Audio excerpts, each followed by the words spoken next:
So putting bread in this. Okay, so we're gonna harvest all the good parts on it and then transfer it over. This is, yeah, we'll feed this back to the earth. We're not talking about rocket science here, but this is like a Lego kit without the instructions. Oh, don't ask me that. I don't know. I'd like it now, but that's a plan. Yes! That's where we're at.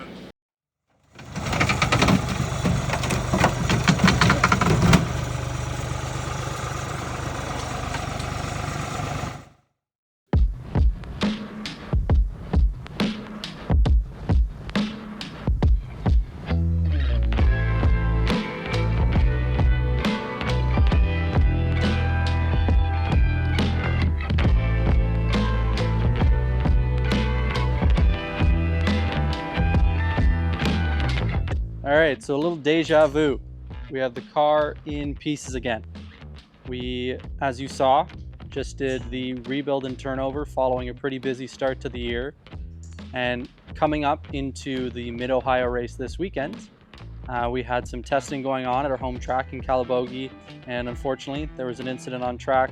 The car ended up in the tire wall, and we've got some damage that needs to be repaired on a pretty short turnaround before our race.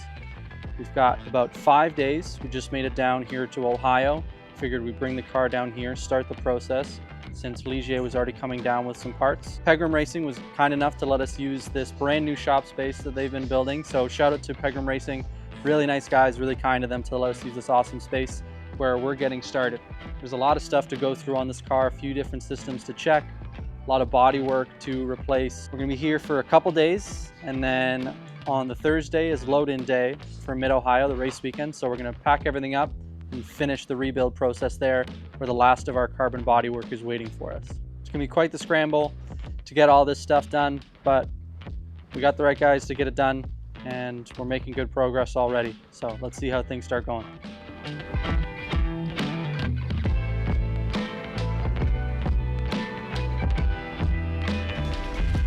So what's the deal with the gearbox? How are you getting started? Well, it's already got no fluid in it. I'm gonna yank it off and change the clutch, and the pilot bearing needs replacing as well. What is the process of getting the gearbox actually off? Like, what are you disassembling? How much are you going to leave on because you don't need it out of your way? Oh, okay. Well, obviously you have to take the wing off, which includes the rear air jack. So you disconnect the lines, brake lines, electrical connections. I mean, this is the whole harness here for the gearbox, and peripherals actually go to like the damper pots and whatnot. So once you've got that out of the way, take the dampers off. The suspension can actually stay on in this case because it's connected directly to the gearbox, and the this is actually the oil sump. Yeah, and the bell housing at the same time. So just pull the whole thing off, change the clutch, put it back, fill the oil, fill the gearbox, and then cross your fingers, I guess. I don't know. Yeah. And then, so like this whole unit is the gearbox. Yeah, basically from this seam here to here is the gearbox, and then this is the bell housing, but it also houses the oil reservoir for the dry sump, because obviously this is a dry sump. And what sections of this are you going to be cracking into? I'm going to be taking it off right here. So the whole bell housing and gearbox is coming right off. And everything you need access to is... Yeah, the clutch is actually sitting right in here, like against the gear, like the flywheel is right there against the motor. So pretty simple. Nuts and bolts, man. So what is it Jay's got you doing over here? We gotta strip this nose. This is the crash nose, obviously. So we're gonna harvest all the good parts on it and then transfer it over. So you can see the headlight bucket is missing. It's on the floor over there. These cable stays had to come out. I'm right now trying to get this shim stack out. But basically everything's gonna come off tow hook. We're just gonna harvest everything off this off the splitter. And how much of this is broken, how much is salvageable, and how much is repairable that we're going to be able to reuse? Repairable. I think one of the headlight covers was a little bit damaged. That's easily repairable, but like the structure, the splitter is obviously, you know, this is broken. I think you can see on that side that one's broken as well. This center section looks okay so far. These ductings also look okay. The mounting pins that go to the body itself, they should be okay, but we won't know until we try to mount this on the car again. And then this tunnel section here this looks okay as well. Yeah. Is any of it complete trash, not salvageable at all? Yes, the right side, and so like nose. This is, you know, maybe you can fix it for like a spare for later on, but this is kind of trash. This is destined to be scrap carbon. This is, yeah, we'll feed this back to the earth. Yeah. Yeah. Dismounting the gearbox at this point is pretty simple. Just a bunch of bolts you got to crack, eh? It's getting everything peripheral out of the way, and making sure nothing's connected on the suspension or up top. But once you've got everything kind of disconnected, it's just a big chunk of metal that's held on with, in this case, I guess it's 4 Allen heads and 7? Sure. Yeah. 7 12 mil nuts. It just falls right off.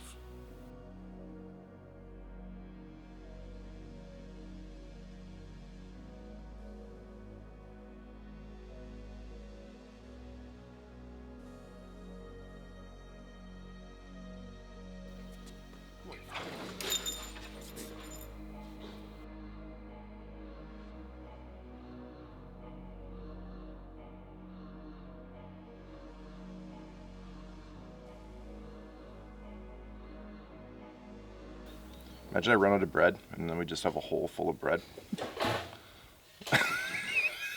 So, putting bread in this because I don't have a bearing puller the right size. So, white bread. And basically you fill the space behind the bearing and then you hit the bread with a hammer. So you give it a little.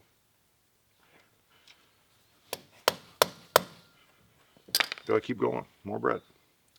And eventually, hydraulic pressure will push the bearing out. I did this once in my driveway on an old Volkswagen, so maybe it'll work here. Seems crazy, but look at that. Well, there's movement. Did you see it? Oh yeah, it's gonna come off right now. The old bread trick. There we go.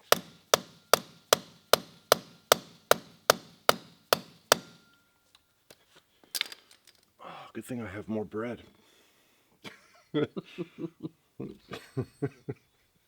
Favorite type of bread for this? I'm going with the free hotel buffet white sliced. That is a clapped out bearing removed, and that is a lot of bread under. It's a pancake.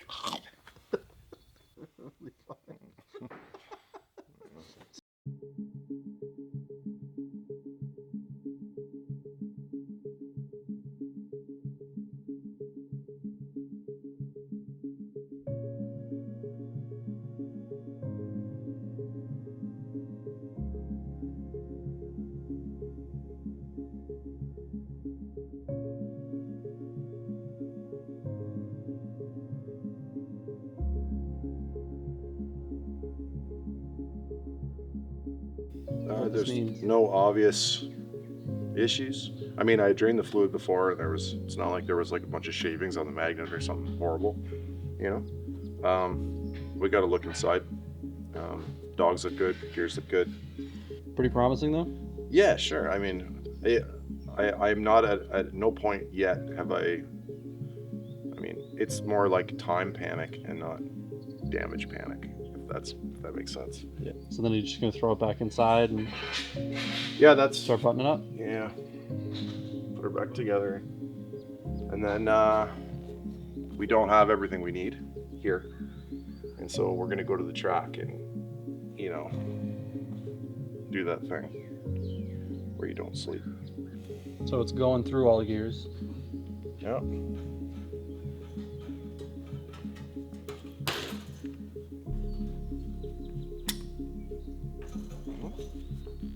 How does the gear actuator in this actually work? Air goes into this, and this thing basically is rotated to select the correct gear. That's it. It's actually not super complicated. It's just got like different spacing of grooves or whatever. Yeah, so you see these detents, or yeah, these grooves, but they have like a detented path. As it rotates, it's going to pull the shift fork across and lock dogs in, and then you're basically just selecting the shaft that the ratio is changing, so the shaft is going to spin at a different speed from the engine. That's how Gearbox works. Nice. And so then if we've got a problem from here going forward, it's definitely not inside the gears. It would be isolated to the actuator. I mean, if we have a shift problem, Yeah. then at that point I would lean towards the actuator. We can put it in every gear manually, right? Mm-hmm. So if I can do it with greasy hands, it's safe to assume that we have a problem with the thing that's replacing the greasy hands. Yeah.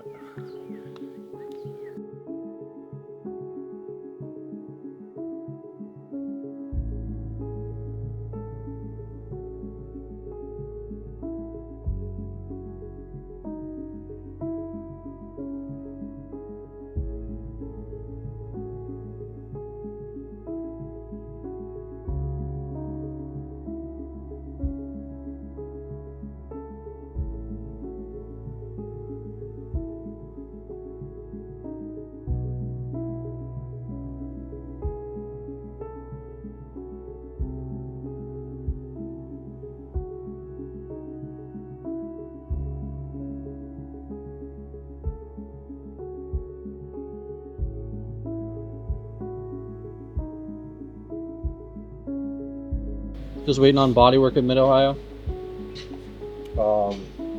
We have rads, but we don't have any of like the shrouds, I guess you could call them, whatever. All the carbon bits that direct the air into them, and then the actual side pod itself.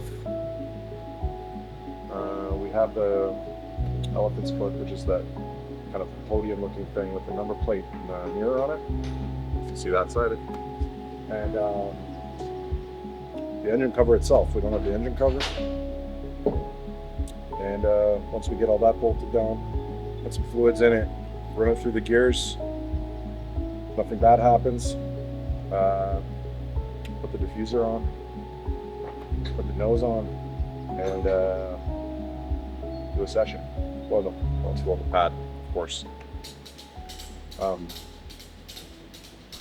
That's it.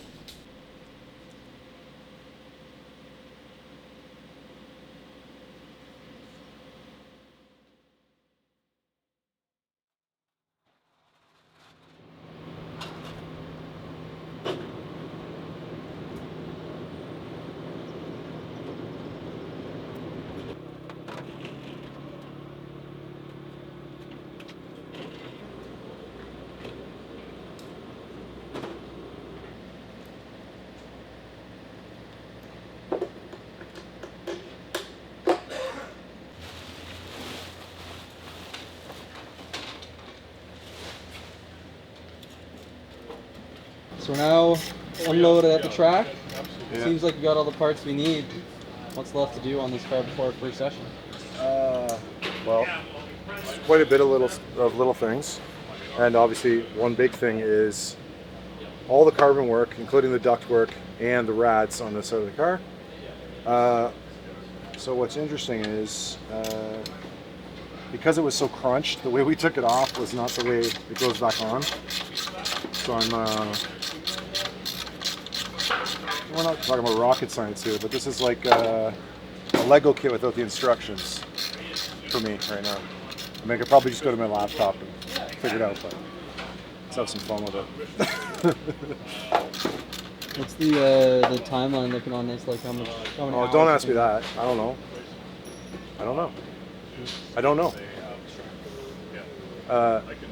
Today? No, we just keep working till we're ready to sleep. And hopefully there's not a lot of work before the kart goes on track tomorrow. So that's where we're at.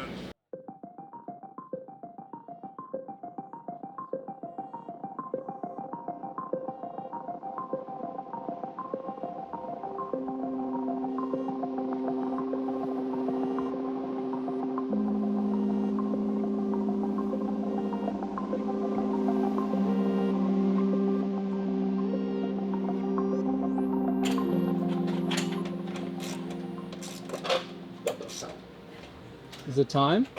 One more. Yeah, Rowan wants to start the car now. Hold on, I'd like it now, but that's a plan. I'm literally just getting ready. Where do you want me to spray it? Okay. It doesn't seem right. Lots of things that should have broke didn't. The wing's fine, but the uprights fine. The rads dented that V-brace, but they were not leakable. Only one of them is. Yeah, build pressure. Yep. Just don't stand in the plane with your box.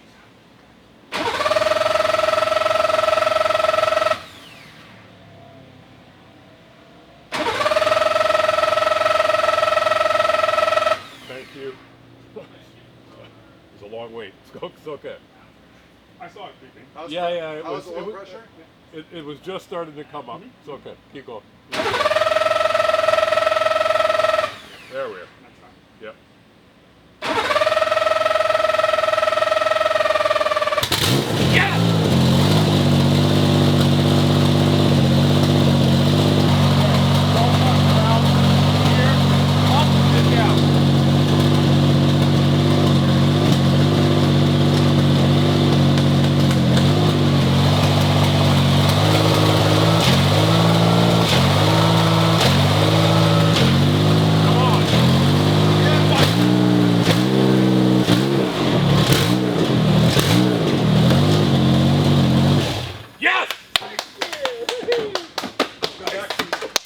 Is that gears?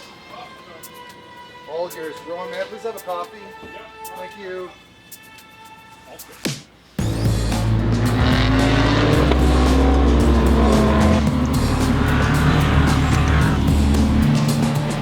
It's running. We have a running car. Figure out what we do about that. Oh, please! I'm glad I didn't go get lunch.